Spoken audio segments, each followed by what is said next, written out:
If you pop the hood of a 2026 vehicle, you don't see an engine anymore. You see a wall of plastic, and the moment you try to get past it, everything starts fighting you. Hidden bolts, tamper-proof screws, parts you can't even reach without taking half the car apart. And when you hit that wall, you don't go to the dealership because you couldn't do it. You go because the manufacturer designed it, so you can't. Now you're paying $200 an hour for access. They locked behind their system. We are watching the death of the driveway mechanic. And this is not an accident. It's not just getting expensive, it's coordinated. Manufacturers aren't just building cars anymore. They're building systems designed to keep you paying. The goal isn't one sale. It's to turn every car owner into a lifelong tenant. So, no, you're not imagining this. The most basic act of fixing your own car has been slowly taken away from you, not by accident, but by manufacturers and dealerships by design. In this investigation, we're going to expose exactly how manufacturers built this system, how they turned simple repairs into something you're locked out of. We'll show you why opening your hood now feels like stepping into something you're not supposed to touch.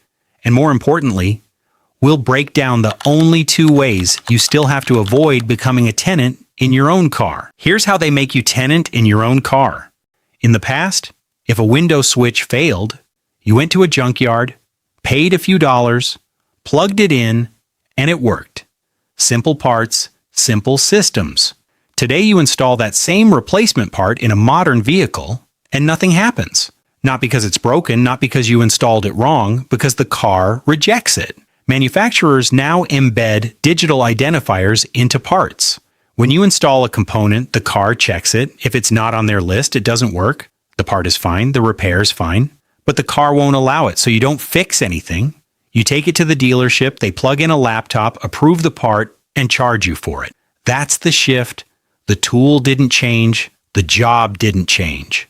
They change the rules, and once they control the rules, independent repair stops working, because now every part has to come through them. This isn't about safety. If it was, a working part would still work. This is about control over what gets installed and where it comes from. Once the system only accepts approved parts, the used parts market disappears, independent repair disappears, and you're left with one option: buy new components at dealer pricing and pay the same system to approve them. But before they locked the software, they blocked the hardware.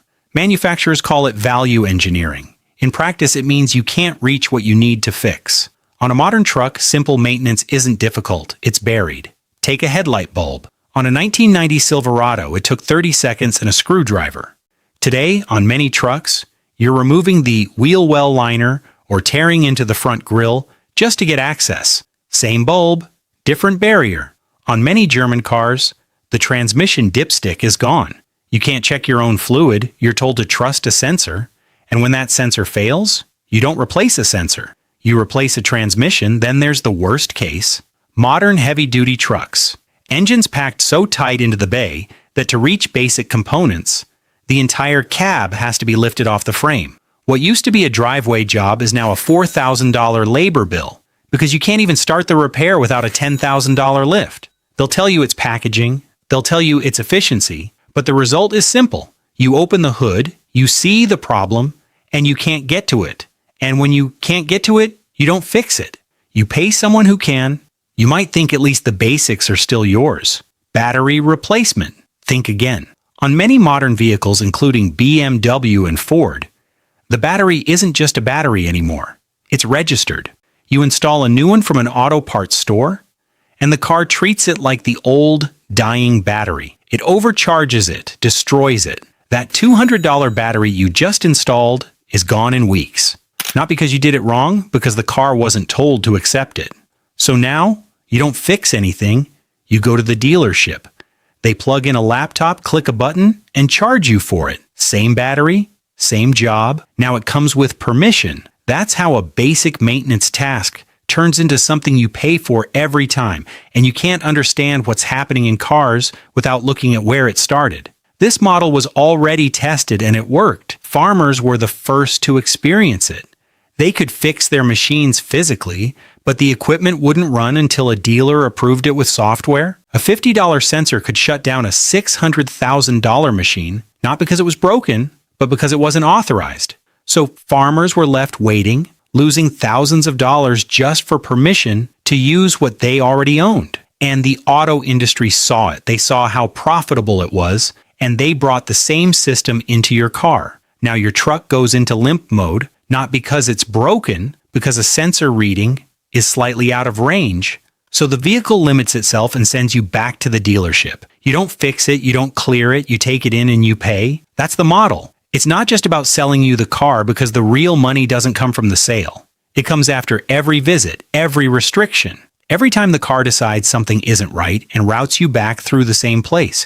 So you don't just buy the car once, you keep paying for it every time it needs attention. One example, BMW charged a monthly fee for heated seats in cars where the hardware was already installed. Toyota did the same with remote start features already built into the car, locked behind payment. You bought the seat, you own the heating element.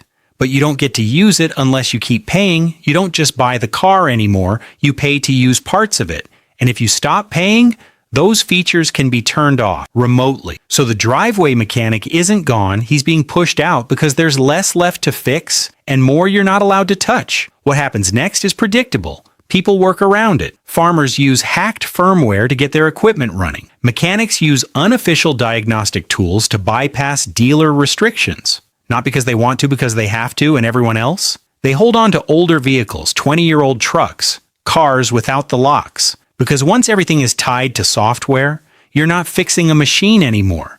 You're dealing with a system you don't control. Here's the reality. If you buy a modern vehicle, you don't own it, you use it. Because the software decides what works. The parts decide where they come from, and the repair decides who gets paid. That's how it's set up. So if you actually want ownership, you have two options. Support right to repair laws, or stay with vehicles that don't lock you out. Cars where the hood opens and you can reach what needs to be fixed. Cars where a switch is just a switch, not something that needs approval. Because once repair is restricted, ownership is gone, and once ownership is gone, you don't fix your car. You maintain access to it, so the choice is simple. Accept it or stay with something you can still work on.